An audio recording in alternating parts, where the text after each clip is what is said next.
అందరికీ నమస్తే అండి. నేను మీ మోహన్. ఎంపీపీఎస్ రామలగుట్ట చేనులో ఎస్జిటిగా పనిచేస్తున్నాను ఫ్రమ్ కుప్పం. విషయం ఏమిటంటే నిన్నటి రోజున మన ఆంధ్రప్రదేశ్ ప్రభుత్వం ఎస్ఎస్సి ఫలితాలు విడుదల చేసింది, అందరికీ తెలిసిందే. అందులో 596, 595, 590 పైగా మన ప్రభుత్వ పాఠశాల చదివే విద్యార్థులు మార్కులు సాధించడం చాలా సంతోషకరమైన విషయం.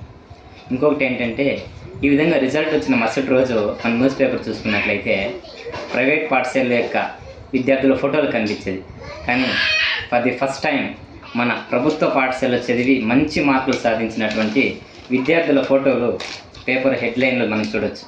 ఇది ఆంధ్రజ్యోతి న్యూస్ పేపర్ మనం చూసినట్లయితే మన ప్రభుత్వ పాఠశాలలో చదివి మంచి మార్కులు సాధించిన విద్యార్థుల యొక్క ఫోటోలు ఫస్ట్ టైం.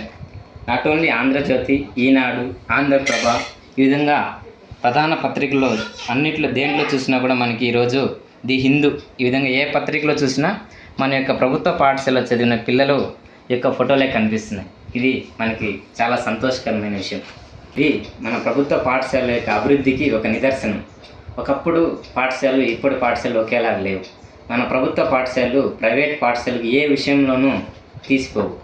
మన పిల్లల భవిష్యత్తు నిర్మించడానికి కావాల్సిన అన్ని సౌకర్యాలు మన ప్రభుత్వ పాఠశాలలో ఉన్నాయి. సో మీరు చేయాల్సింది ఒకటే, మీ పిల్లలను మీ దగ్గరగా ఉన్న మన ప్రభుత్వ పాఠశాలలో చేర్పించండి. వాళ్ళ యొక్క బంగారు భవితకు బాటనివ్వండి. చాలామంది అడుగుతున్నారు, మీరు కూడా మీ పిల్లల్ని ప్రభుత్వ పాఠశాలలో చేర్పించవచ్చు కదా అని. నాకు ఇంకా పెళ్ళి కాలేదండి. నాకు ఒక చెల్లి, మా పిన్ని కూతురు చెల్లి ఉంది. తను కూడా గవర్నమెంట్ పాఠశాలలోనే చదువుతూ ఉంది. మీరు కూడా మీ పిల్లలను మన ప్రభుత్వ పాఠశాలలో చేర్పించండి. వారి యొక్క బంగారు భవిష్యత్తుకి మీరు, మేము అందరం కలిసి కృషి చేద్దాం. Thank you.